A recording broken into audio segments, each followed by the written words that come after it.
نحمده ونصلي على رسوله الكريم اما بعد فاعوذ بالله من الشیطان الرجیم بسم اللہ الرحمن الرحیم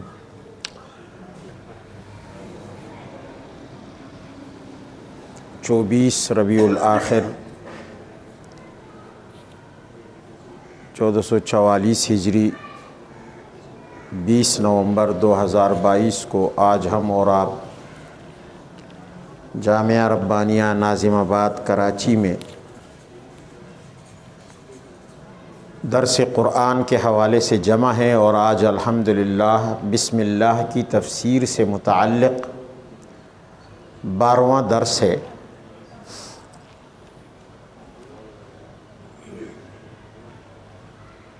بسم اللہ میں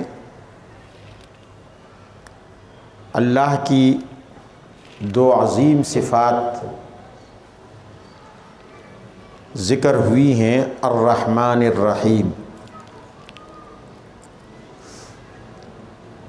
اس کے حوالے سے گفتگو ہوگی آج انشاءاللہ العزیز۔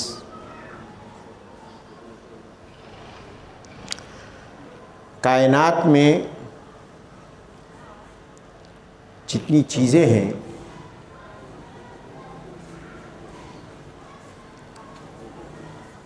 ان کی 4 قسمیں ہیں۔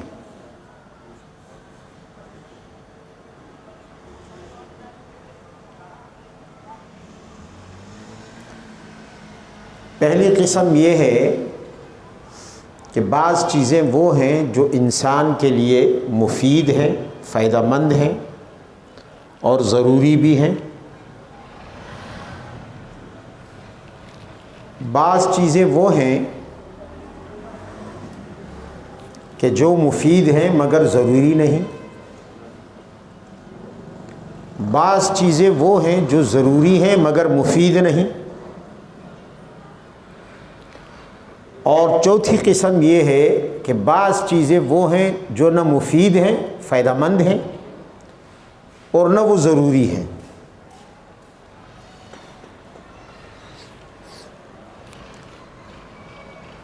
تو دنیا کے اندر موجود چیزیں ان 4 قسموں میں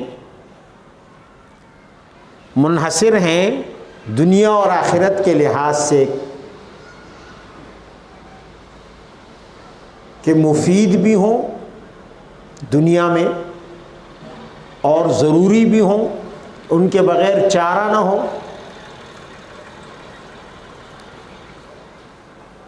یہ پہلی قسم ہے۔ اس کی مثال جیسے سانس، دنیا میں سانس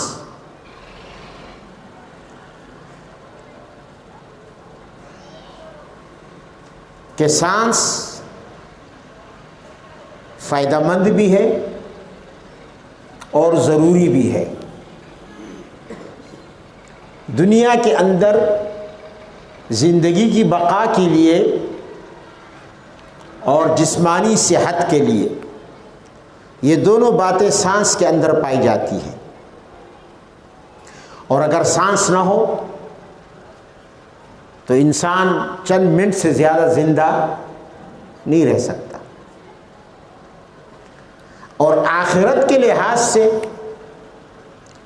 مفید بھی ہو اور ضروری بھی ہو، وہ اللہ تعالیٰ کی معرفت ہے، سانس کی طرح اللہ کی پہچان۔ دوسری چیز جو فائدہ مند ہو مگر ضروری نہ ہو، زندگی اس کے بغیر بھی گزر سکتی ہو، چیزوں کی ایک قسم ایسی ہے۔ اس کی مثال دنیا میں مال ہے۔ مال فائدہ مند چیز ہے، بہت سارے کام انسان مال کے بل پر کر لیتا ہے۔ دولت نہیں ہوتی تو بہت سارے کاموں کے کرنے سے انسان رہ جاتا ہے، مگر ضروری نہیں، اس لیے کہ زندگی بغیر مال کی بھی گزر جاتی ہے۔ اور آخرت میں ایسی چیزیں کہ جو فائدہ مند ہوں مگر ضروری نہ ہوں، دنیا کے علوم ہیں،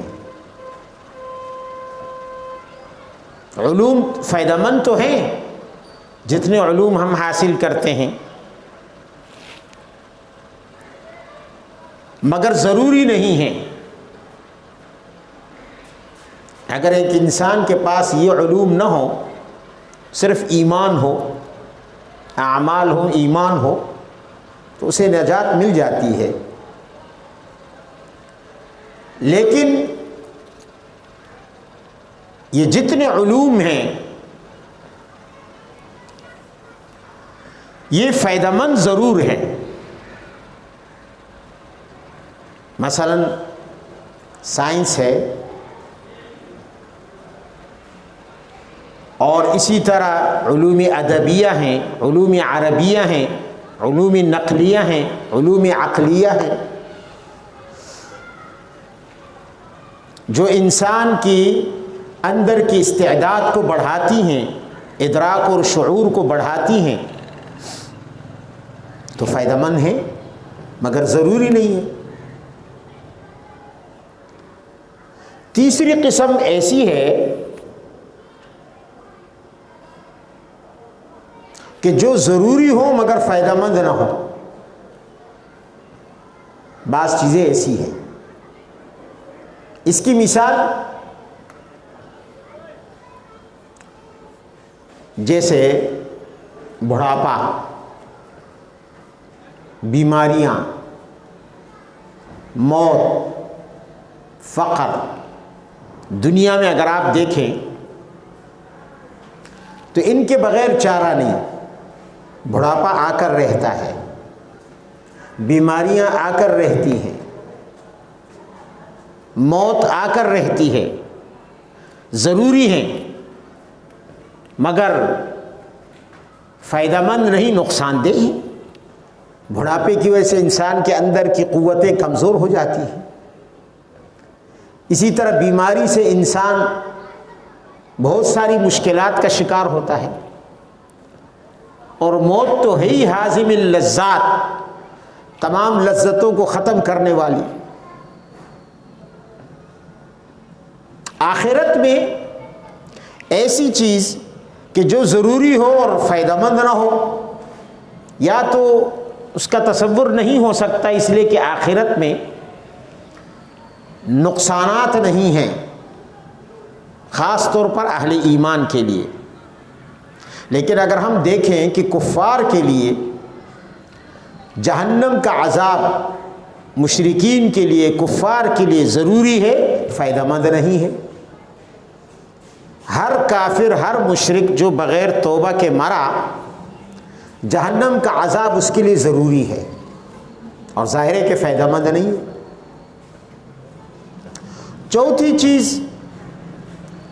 چوتھی قسم چیزوں کی ایسی ہے کہ جو نہ فائدہ مند ہو نہ ضروری ہو، جو نہ فائدہ مند ہو نہ ضروری ہو، جن کا کوئی فائدہ بھی نہ ہو اور ان کے بغیر گزارا ہو جاتا ہو۔ تو دنیا میں ایسی بہت ساری چیزیں ہیں کہ جو ہمارے لیے فائدہ مند بھی نہیں اور ضروری بھی نہیں۔ اور آخرت میں اگر آپ دیکھیں تو مومن گناہگار، بشرطے کہ مسلمان ہو، ایمان والا ہو، مگر ہو گناہگار، اس کے لیے جہنم کی سزا ضروری نہیں ہے، اور ظاہر ہے کہ فائدہ مند بھی نہیں ہے، اس لیے کہ فائدہ مند تو ظاہر ہے کہ نہیں ہے، نقصان دہ ہے، لیکن ضروری اس لیے نہیں ہے کہ ممکن ہے اللہ تعالیٰ اس کو بخش دے بغیر سزا دیے، اس کے تمام گناہوں کو معاف کر دے۔ وَيَغْفِرُ مَا دُونَ ذَلِكَ لِمَن يَشَاءُ، قرآن عظیم میں ہے۔ اور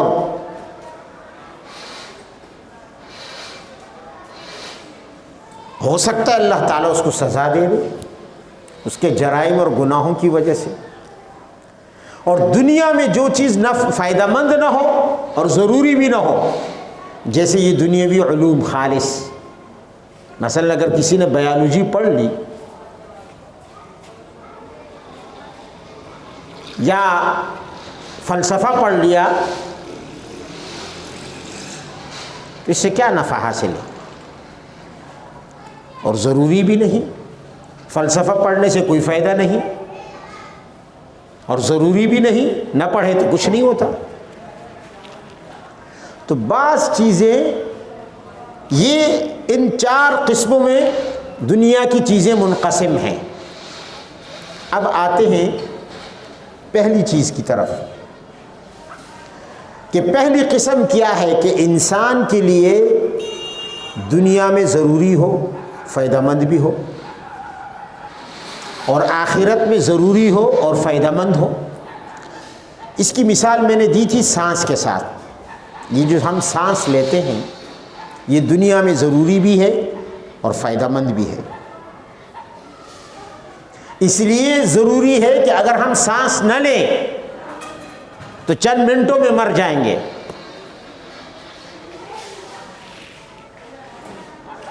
لہذا سانس کا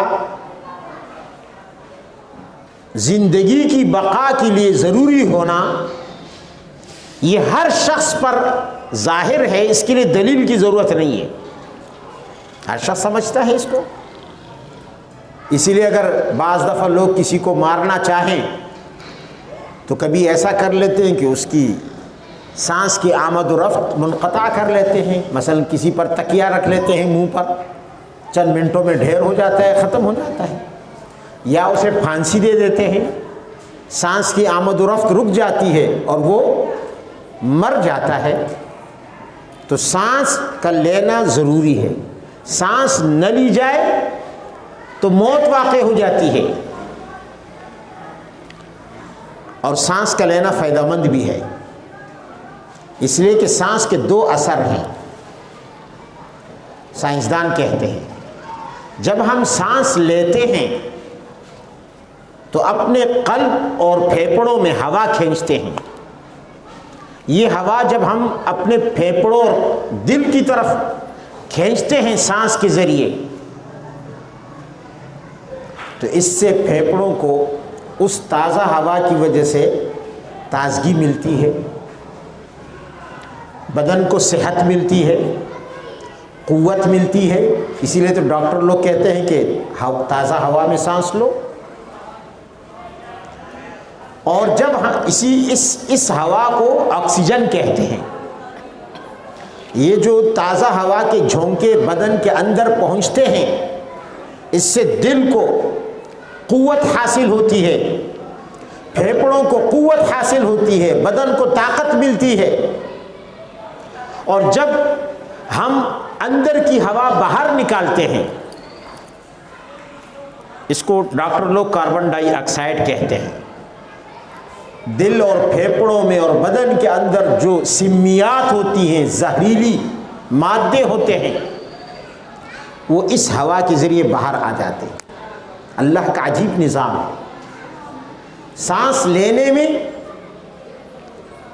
ساری مفید چیزیں اندر چلی جاتی ہیں، سانس نکالنے میں اندر کی زہریلی چیزیں، زہریلی اثرات، زہریلی ہوا باہر آ جاتی ہے، جسے کاربن ڈائی آکسائڈ کہتے ہیں۔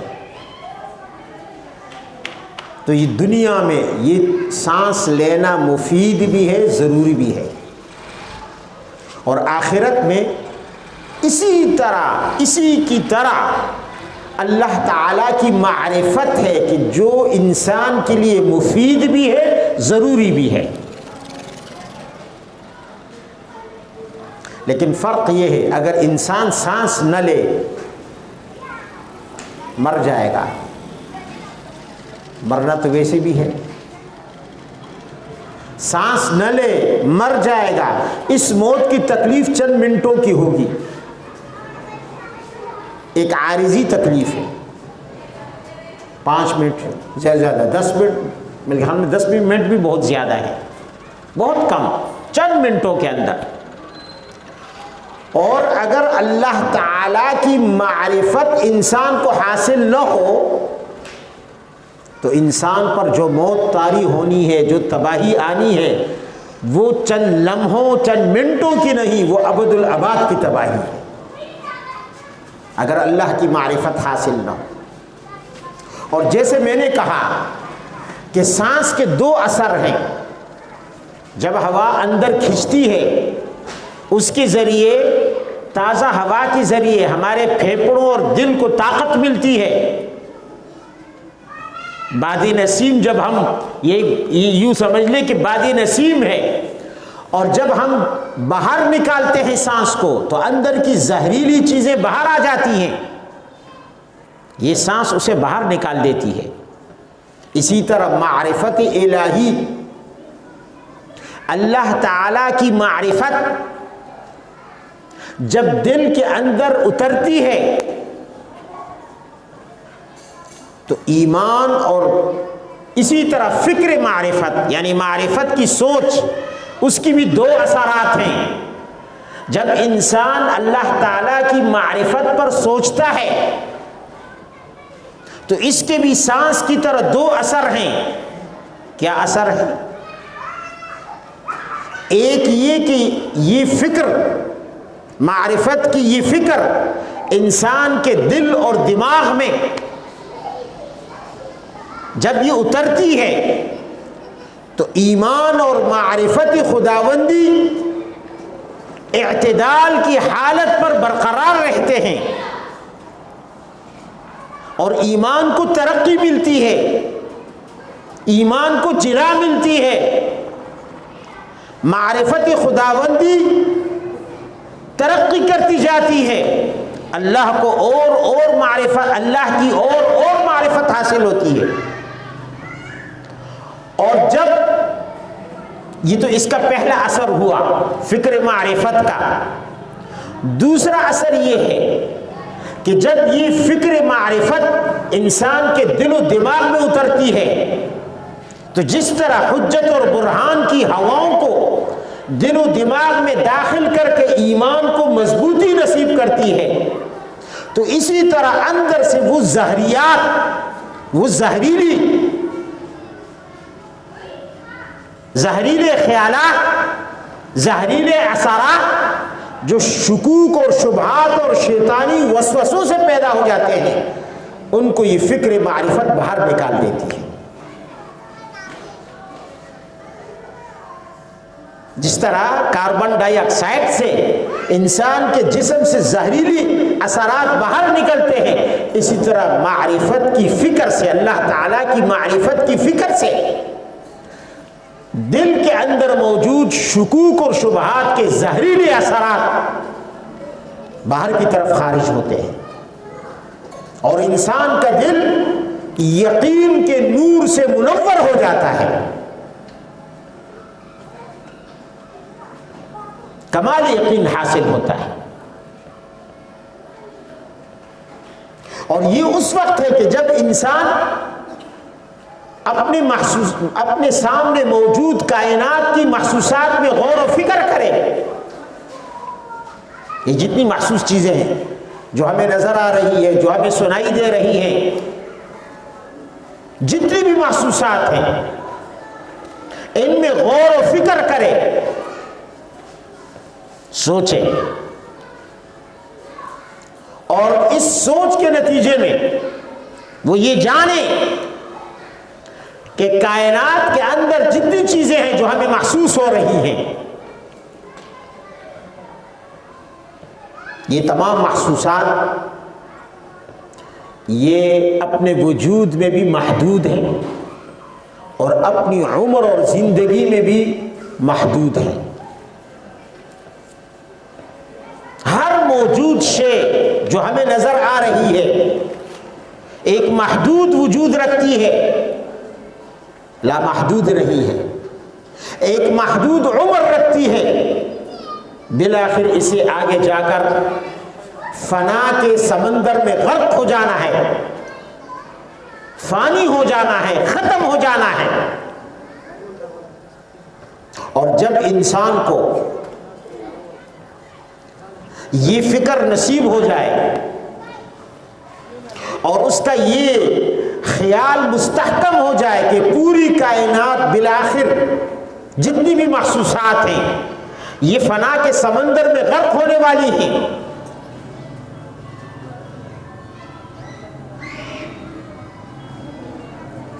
اس وقت انسان تمام آفات سے اور شیطانی وساوس سے محفوظ ہو جاتا ہے اور تمام بھلائیاں اس کو حاصل ہو جاتی ہیں، کیونکہ اسے دنیا کی فنا پر یقین ہو جاتا ہے. دنیا کی ہر چیز کے ایک دن ختم ہو جانے کا اسے ایقان حاصل ہو جاتا ہے. پھر وہ دنیا کی کسی چیز پر مر مٹتا نہیں ہے. اسے پتہ ہے کہ یہ زوال پذیر ہے، یہ فنا پذیر ہے، یہ ختم ہونے والی ہے. میں اپنی زندگی کے قیمتی لمحات اس کے پیچھے لگ کر کیوں ضائع کروں؟ ایک ایسی چیز جو بالآخر اول تو ہاتھ آنے والی نہیں، ہاتھ آتی بھی ہے تو بہت مشکل سے ہاتھ آتی ہے. وہ جب یہ سوچتا ہے تو پھر کائنات میں اسے اللہ تعالی کی جو معرفت ہے وہ نصیب ہوتی ہے، اور اس کی عقل کے سامنے، یعنی کمال، پھر عقل کا کمال یہ ہوتا ہے کہ اس کے سامنے یہ بات منکشف ہو جاتی ہے کہ یہ جو کچھ ہے جو ہمیں بہت وسیع نظر آ رہا ہے، شرق و غرب میں، جنوب و شمال میں، آفاق میں، زمین کی تہ میں، سمندر کی تہ میں، گہرائیوں میں، یہ جو کچھ ہے یہ محض اللہ تعالی کی رحمت کے سمندروں میں سے ایک قطرہ ہے. ایک قطرہ، وہ قطرہ جو اپنا وجود برقرار نہیں رکھ سکتا ہمیشہ کے لیے، کسی وقت جا کے خشک ہو جاتا ہے. اگر آپ دیکھیں سمندر وجود رکھتا ہے کب سے ہے، لیکن اس سمندر سے آپ ایک قطرہ لے لیں، وہ قطرہ اٹھا کے آپ کسی برتن میں رکھ دیں، ایک قطرہ، سمندر کب سے ہے، لیکن یہ قطرہ چند منٹوں کے بعد یا زیادہ سے زیادہ گھنٹہ ڈیڑھ کے بعد اس کا نام و نشان نہیں رہے گا، وہ خشک ہو چکا ہوگا. وہ خشک ہو چکا ہوگا، مر چکا ہوگا، ختم ہو چکا ہوگا، اپنا وجود برقرار نہیں رکھ سکتا. تو جب انسان اس مقام تک پہنچتا ہے تو پھر اسے یہ اندازہ ہوتا ہے کہ یہ کائنات میں جو کچھ ہے یہ میری رحمت، میرے رب کی رحمت کے سمندروں کا ایک قطرہ ہے. اسی لیے تو اسے زوال پذیر ہونا ہے، اسے ختم ہونا ہے. تو رحمان اور رحیم کے معنی اس کے سامنے منکشف ہوتے ہیں کہ اصل رحمت اس کا تو ہم احاطہ بھی نہیں کر سکتے، کہ جب ایک قطرہ اتنا بڑا ہے اور یہ میرے رب کے احسانات کے انوار کا ایک ذرہ ہے، تو تب جا کے رحمان و رحیم کا ایک معنی کا ایک ذرہ انسان کے سامنے منکشف ہو جاتا ہے کہ اللہ کی رحمت کیا ہے. یہ تو کائنات کی بات ہے. اگر انسان اپنے وجود پر غور کرے تو انسان کا وجود بنا ہے نفس سے اور روح سے، بدن سے. تو یہ نفس کیا ہے؟ یہ نفس جب وجود میں آتا ہے انسان کا، یہ محض ایک کھوکا ہے. شروع میں اللہ تعالیٰ نے فرمایا وَاللَّهُ أَخْرَجَكُم مِّن بُطُونِ أُمَّهَاتِكُمْ لَا تَعْلَمُونَ شَيْئًا. شروع میں اس نفس کی کیا ہے، کیا کیفیت ہوتی ہے؟ کوئی صلاحیت نہیں ہوتی. ماں کے پیٹ میں اگر بچہ ہے اس کے اندر کوئی صلاحیت نہیں، اس کے اندر صلاحیت تو دور کی بات ہے، کوئی شعور بھی نہیں ہوتا، حالانکہ وہ وجود میں آیا ہے. فرمایا لا تعلمون شیئا، تم کچھ نہیں جانتے. جب تمہیں اللہ نے ماں کے پیٹ سے نکالا فلاسفہ اسے عقل ہیولانی کہتے ہیں کہ اس وقت انسان عقل ہیولانی کے درجے میں ہوتا ہے، کچھ نہیں جانتا، اپنے وجود سے بھی بے خبر ہوتا ہے، کچھ پتہ نہیں ہوتا. لا تعلمون شیئا، قرآن نے نفی کر دی. وجود ہے تمہارا، محض کھوکا ہے. پھر اللہ تعالیٰ تمہارے اندر قوتیں رکھتا ہے، قوت حساسہ، قوت محرکہ، قوت مدرکہ، قوت عاقلہ، احساس کی قدرت.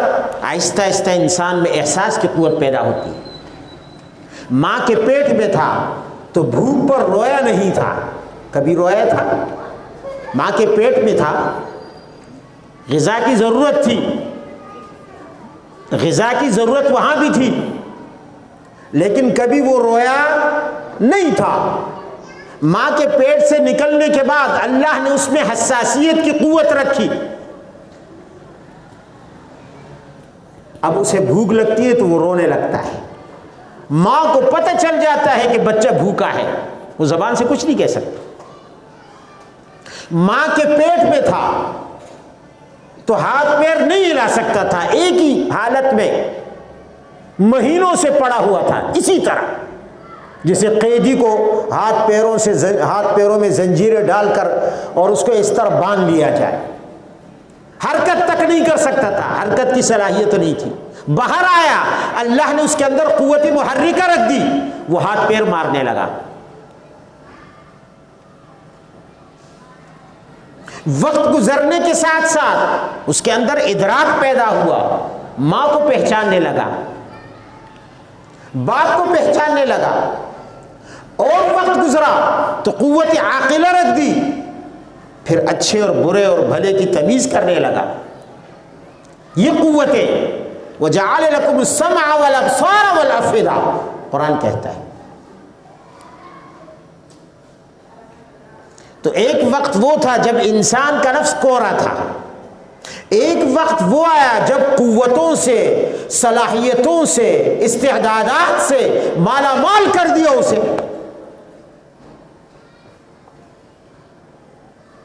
سنوریہم آیاتنا فی الآفاق وفی انفسہم. انسان غور کرتا ہے. پھر جب انسان اپنے اس ماضی پر غور کرتا ہے، فکر کرتا ہے، رب کی معرفت اور اس کی رحمت کے آثار اس کے سامنے ایک ایک پرت کھول کر ظاہر ہوتے ہیں کہ کس طرح رب کی رحمت نے اس کورے انسان کو، اس کورے نفس کو صلاحیتوں سے اور قوتوں سے مالا مال کر کے ایک شاندار وجود بخشا، ایک شاندار طاقت بخشی.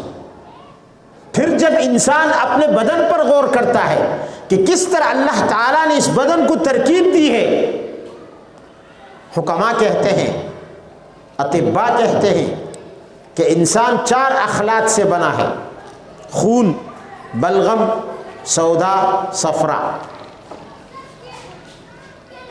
یہ 4 اخلاط سے انسان کا وجود بنا. کس طرح یہ اخلاط کس توازن کے ساتھ آپس میں مل کر، کبھی انہوں نے ہڈیاں بنائی، کبھی رگیں بنائی، کبھی وریدیں بنائی، کبھی شریانیں بنائی، کہیں گوشت بنایا، کہیں خلیے اور سیلز بنائے، کہیں بھیجا بنایا، مختلف چیزیں سر سے لے کر پیر تک. جب انسان رب کی رحمت کے یہ آثار دیکھتا ہے اپنے اس بدن میں جو نفس میں دیکھے تھے، پھر بدن کی طرف متوجہ ہوتا ہے، اور پھر یہ ان 4 اخلاق، 4 کیا ہیں؟ 4 اخلاق، محدود اخلاق ہیں، لیکن ان سے انسان کے وجود کے اندر ایک لامحدود دنیا آباد کر دی اللہ نے. لامحدود سے مراد یہ کہ انسان گن نہیں سکتا. تو کیا انسان ان نعمتوں کو گن سکتا ہے جو اس کے جسم میں اللہ نے ان 4 اخلاق سے ترکیب کے نتیجے میں رکھی ہیں؟ وَإِن تَعُدُّوا نِعْمَةَ اللَّهِ لَا تُحْصُوهَا.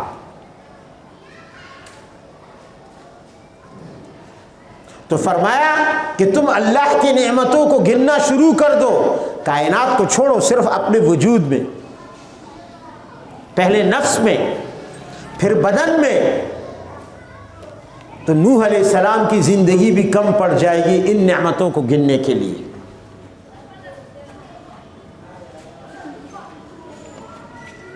اور پھر کائنات کے اندر جو میں نے آپ کو بتایا کہ محسوسات میں انسان فکر سے کام لے اور اس سمندر میں کود جائے، اور پھر اس کی سفر کی رفتار عام انسان کے چلنے کی نہ ہو، وہ معلومات حاصل کرنا شروع کر دے،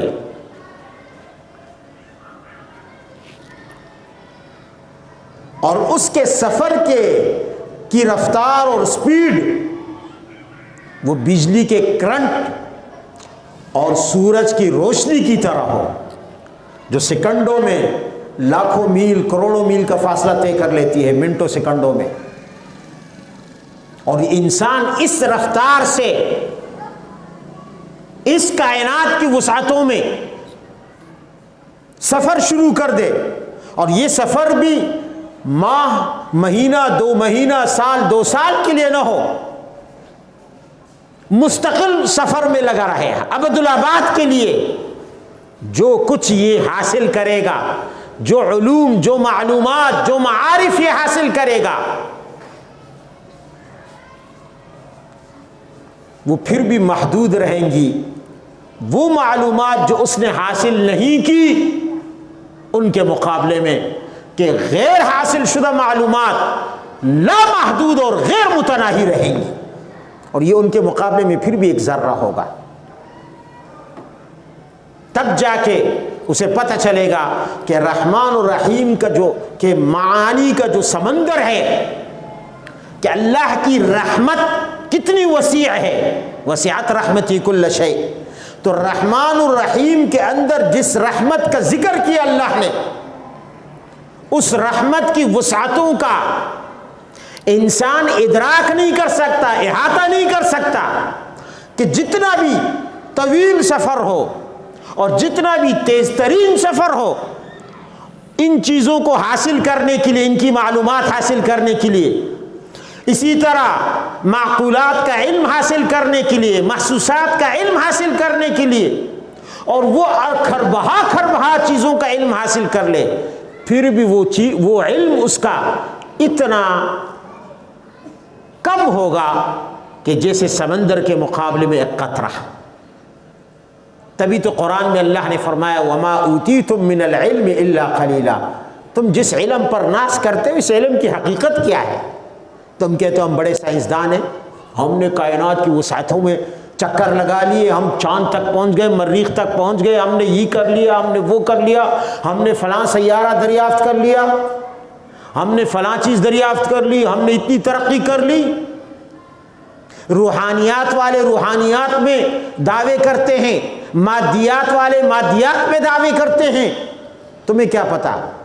تمہیں اپنے رب کی رحمتوں کی وسعتوں کا ایک ذرہ بھی ابھی نصیب نہیں ہوا، ایک ذرہ بھی نصیب نہیں ہوا۔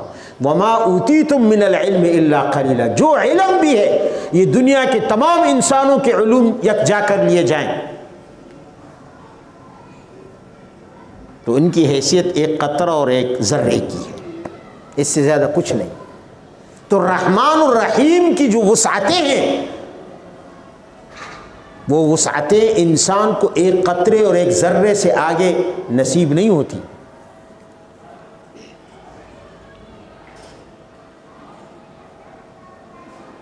اب اگر کوئی کہے کہ کیا کائنات میں اللہ کے سوا اور بھی کوئی رحم کرنے والا ہے، کوئی رحمان ہے، کوئی رحیم ہے، ایک سوال اٹھا دیا جائے کہ بھئی اللہ کے علاوہ کوئی اور رحمان رحیم ہے، کوئی رحمت کرنے والا ہے؟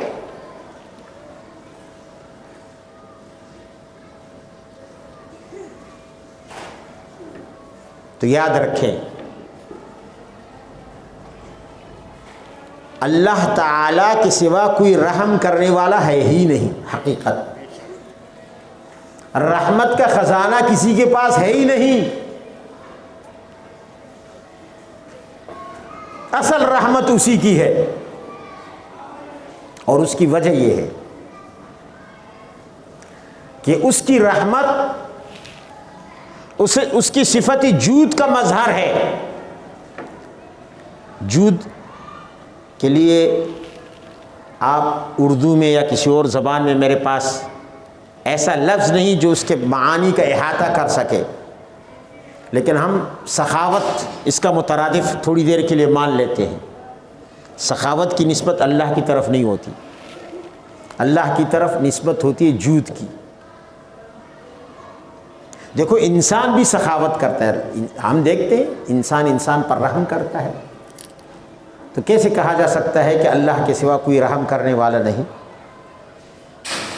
انسان دوسرے انسان کے ساتھ رحم کا معاملہ کرتا ہے، رحمت کا معاملہ کرتا ہے۔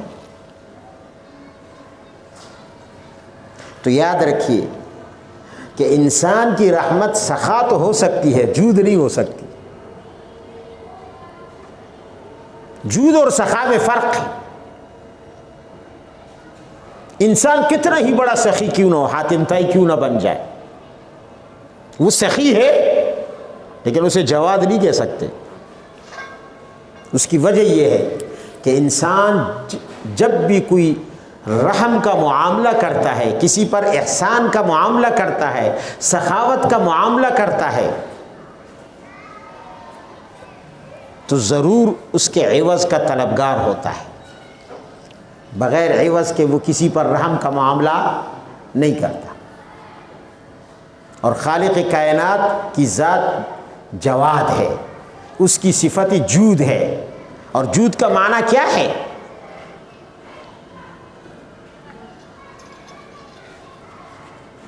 افادۃ ما ينبغي لا لعوض۔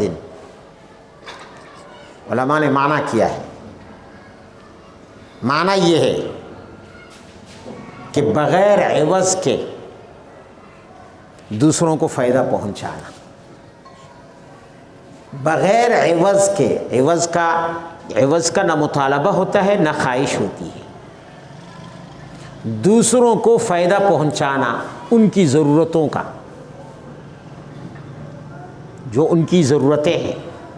اب آپ دیکھیں، انسان اگر کسی پر احسان کرتا ہے، رحم کرتا ہے، کسی کے ساتھ رحمت کا اور مہربانی کا معاملہ کرتا ہے، ضرور کوئی نہ کوئی عوض اس کے بدلے میں اس کے دل میں ہوتا ہے۔ یا تو عوض جسمانی ہوگا یا عوض روحانی ہوگا۔ اگر جسمانی عوض ہے تو اس کی مثال یہ ہے کہ مثلا آپ دکاندار کے پاس جاتے ہیں، آپ کی جیب میں پیسہ ہے، روپیہ پیسہ آپ کی جیب میں ہے، وہ آپ کی ملکیت ہے، آپ کی پراپرٹی ہے۔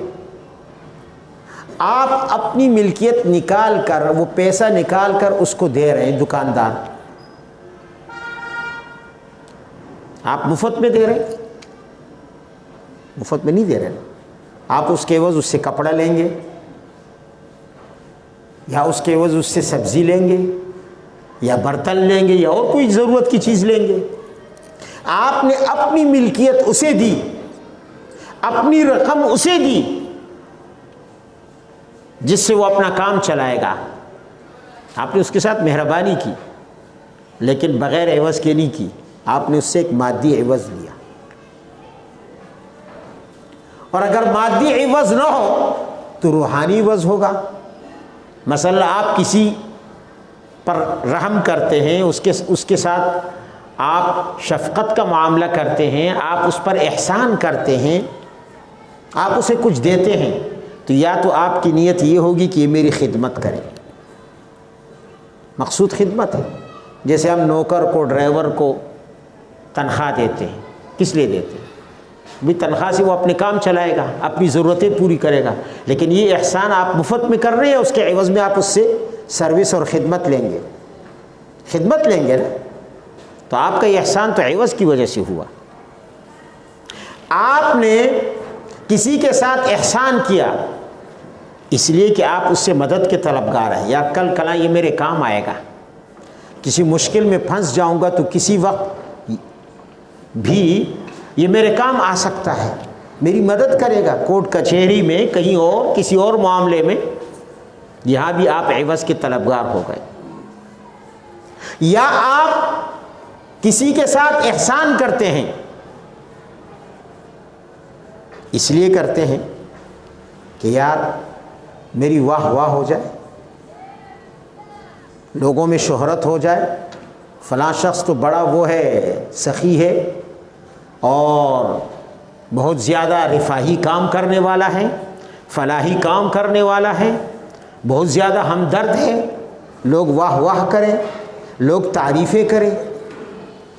تو آپ نے اپنا عوض اپنے دل میں رکھا ہے کہ میں لوگوں کے ساتھ اس لیے بھلائی کروں تاکہ میری واہ واہ ہو، میری تعریف ہو، تو آپ نے اپنا عوض رکھ لیا۔ آپ کسی کے ساتھ اس لیے تعاون کرتے ہیں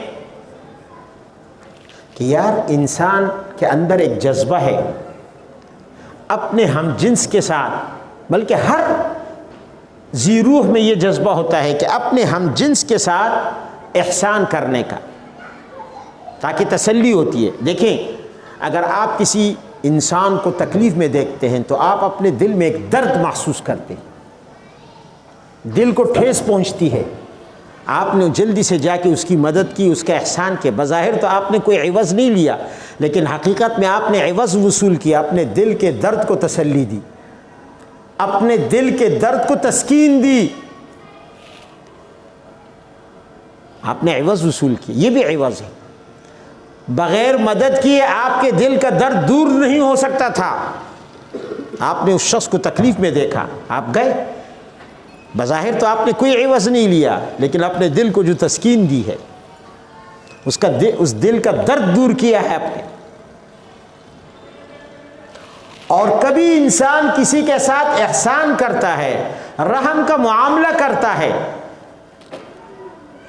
تو دل میں کیا نیت ہوتی ہے؟ چلو جی، خدمت بھی نہیں، اعانت بھی نہیں، درد دل دور کرنے کا بہانہ بھی نہیں، لیکن مال کی محبت ہے۔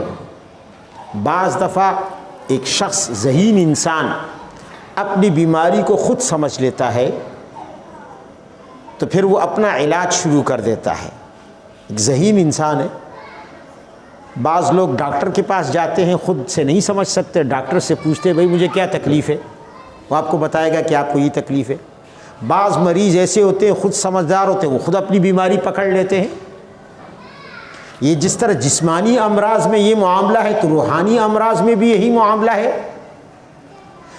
تو بعض لوگ اپنی روحانی بیماری کو نہیں سمجھ سکتے، تو وہ کسی مرشد سے رابطہ کر لیتے ہیں، پھر مرشد انہیں بتاتا ہے کہ تمہارے اندر یہ روحانی بیماری ہے، یہ بیماری ہے، یہ مرض ہے، پھر وہ اس کا علاج بتاتے ہیں۔ بعض دفعہ انسان خود اتنا عقل مند اور ذہین ہوتا ہے کہ وہ اپنی روحانی بیماری کو خود پکڑ لیتا ہے، خود کیچ کر لیتا ہے، یار میرے اندر یہ بیماری ہے۔ مثلا حب مال کی محبت ایک بیماری ہے، مال کی محبت یہ ایک بیماری ہے، لیکن یہ ایک باطنی بیماری ہے، جسمانی تو ہے نہیں، کہیں درد ہو، جلن ہو، یہ ایک باطنی بیماری ہے۔ بعض لوگ نہیں سمجھ سکتے، تو جب ان کا مرشد سے واسطہ پڑتا ہے تو مرشد ان کو بتاتا ہے کہ بھئی تیرے اندر یہ بیماری ہے، اس کو دور کرو، اور اسے ان طریقوں سے دور کرو، نسخے بتاتا ہے۔ بعض دفعہ انسان اتنا ذہین ہوتا ہے، عقل مند، کہ وہ اپنی بیماری کو خود پکڑ لیتا ہے کہ ہاں بھائی میرے اندر یہ بیماری ہے، مال کی محبت، لہٰذا اس بیماری سے میں کیسے نجات پاؤں، تو وہ مال کو خرچ کرنا شروع کر دیتا ہے۔ بظاہر تو لوگوں کے ساتھ احسان کر رہا ہے، لیکن حقیقت میں اس کے عوض میں وہ روحانی بیماری سے نجات پانا چاہتا ہے، تو عوض پھر بھی اس نے وصول کیا۔ کبھی عوض کی شکل یہ ہوتی ہے کہ انسان سوچتا ہے کہ یار مجھے کچھ نہیں چاہیے دنیا کا، بس آخرت میں اجر مل جائے، آخرت میں ثواب مل جائے۔ کسی کے ساتھ احسان کرتا ہے، رحم کا معاملہ کرتا ہے، ثواب کی نیت سے کرتا ہے، تو یہ بھی تو عوض ہے، یہ بھی تو اجرت ہے۔ تو دیکھو، انسان ان اغراض کی خاطر جو میں نے گنوائے ایک ایک کر کے، ان کی خاطر دوسروں کے ساتھ احسان کرتا ہے، اس کا رحم کرنے کا جذبہ، اس کی رحمت اور شفقت کرنے کا معاملہ، وہ ان اغراض سے کبھی خالی نہیں ہو سکتا، اس لیے کہ انسان ناقص ہے، کامل نہیں ہے، کوئی نہ کوئی نقص ضرور ہوتا ہے، لیکن اللہ تعالیٰ کسی کے ساتھ احسان کرے، کسی کے ساتھ رحم کا معاملہ کرے، کسی کے ساتھ مہربانی کا معاملہ کرے، آپ بتائیں اسے واہ واہ کی ضرورت ہے؟ اسے واہ واہ کی ضرورت ہے؟ وہ کسی خدمت کا محتاج ہے؟ وہ کسی مادی عوض کا ضرورت مند ہے؟ وہ کسی کے تعاون کا طلبگار ہے؟ یا وہ اپنی کوئی روحانی تکلیف اور بیماری یا درد دل کو دور کرنا چاہتا ہے؟ وہ ان عیوب سے پاک ہے، منزہ ہے، مقدس ہے، یا اسے کسی اجر اور ثواب کی امید اور لالچ ہے؟ پھر وہ کیوں احسان کرتا ہے؟ وہ تو نہ تعریف چاہتا ہے، نہ خدمت چاہتا ہے، نہ اعانت چاہتا ہے، نہ مدد اور تعاون چاہتا ہے، نہ ثواب اور اجر چاہتا ہے، نہ اپنے دل کی اصلاح چاہتا ہے، اپنی بیماری کی اصلاح اور شفا چاہتا ہے، وہ ان تمام عیوب سے منزہ اور پاک ہے، بلکہ کبھی تو وہ احسان ایسے بندے پر کر دیتا ہے جو اسے ماننے کے لیے بھی تیار نہیں، جو اسے ماننے کے لیے بھی تیار نہیں، اسے نہیں مانتا، اس کے وجود کو نہیں مانتا۔ کیا اس زمین پر کمیونسٹ اور دہری لوگ ہیں یا نہیں ہیں جو اللہ کے وجود کے سراسر منکر ہیں؟ اس نے ان کو آنکھیں دی ہیں، ان آنکھوں میں بینائی دی ہے، اس نے ہاتھ پیر دیے ہیں، ان میں قوتیں رکھ دی ہیں، یہ تمام احسانات، مہربانیاں، رحمتیں، پھر صبح شام انہیں اپنے دسترخوان پر کھلاتا رہتا ہے، پھل بھی کھلاتا ہے، اچھی اچھی غذائیں بھی کھلاتا ہے، لباس بھی دیتا ہے، حالانکہ وہ اسے نہیں مانتے۔ وہ برملا کہتے ہیں ہم ایسے وجود کو نہیں مانتے جسے رب کہا جاتا ہے، ہم کائنات کے کسی خالق کو نہیں مانتے۔ تو ایسے بندے سے کون کیا خدمت لے گا، کیا واہ واہ لے گا، اس سے کیا اجر لے گا، کیا اجرت لے گا، جو اس کی وجود ہی کو نہیں مانتا؟ تو اللہ تعالیٰ کی رحمانیت اور رحیمیت کسی غرض کے بغیر ہے، اور مخلوق جب بھی کسی پر رحم کرتی ہے تو غرض سے خالی نہیں ہوتی۔ اس لیے کائنات میں سب سے زیادہ حقیقت میں رحم کرنے والا، صاحب رحمت، وہ اور کوئی نہیں سوائے میرے رب کے، سوائے اللہ کے کوئی نہیں ہے۔ اور پھر دوسری بات یہ ہے کہ اگر کوئی یہ دعویٰ کرے کہ میں نے بڑے لوگوں کے ساتھ احسانات کیے ہیں، بڑے لوگوں پر رحم کا معاملہ کیا، بڑے لوگوں کے ساتھ مہربانیاں کی ہیں، بڑے احسانات کیے ہیں، میں نے ہر ایک کے ساتھ نیکی کی ہے کسی غرض لالچ کے بغیر، چلو اس کا دعویٰ تھوڑی دیر کے لیے مان لیتے ہیں کہ کوئی غرض نہیں، کوئی لالچ نہیں، بغیر غرض اور لالچ کے، وہ آخرت کے ثواب کا بھی اجر نہیں، وہ امید نہیں رکھتا، اجر کی بھی امید نہیں رکھتا، تو پھر ہم اس سے پوچھتے ہیں کہ یہ تو کہاں سے لے کر آیا ہے؟ کہ تیری والدہ جہیز میں لے کر آئی تھی؟ تیرے والدین نے ان چیزوں کو وجود بخشا یا تو نے ان کو وجود بخشا؟ یہ بھی تو کسی کے خیرات، کسی کی خیرات ہیں تجھ پر، کسی نے تجھے دیا تو تو آگے دینے کے قابل ہوا، تو خود بہکاری ہے، تو وجود میں دے دیتا نا ان کو، ان چیزوں کو وجود دے کے پیدا کر کے، ھذا خلق اللہ فارونی ماذا خلق الذین من دونی، سورہ لقمان میں اللہ کہہ رہا ہے کہ یہ تو میری پیدا کردہ چیزیں ہیں، تم بتاؤ اے انسانوں، اے جنات، اے فرشتوں، اے پیغمبروں، اے ولیوں، تم میں سے کسی نے کوئی چیز پیدا کی ہے؟ تو میری وجود دی ہوئی چیزوں کو تم آگے اگر کسی کو بانٹ دو، پھر جتلاؤ احسان اور پھر سمجھو اپنا کمال، اور پھر اپنے آپ کو رحمان الرحیم کے ہم پلہ، رحم کرنے والا سمجھو، رحمت کے خزانوں کا مالک سمجھو۔ ارے یہ خزانے پیدا کس نے کیے ہیں؟ انہیں وجود کس نے دیا؟ اگر وہ نہ دیتا تم کر لیتے یہ احسان کسی کے ساتھ؟ تم کر لیتے یہ مہربانیاں کسی کے ساتھ؟ اس لیے اللہ تعالیٰ نے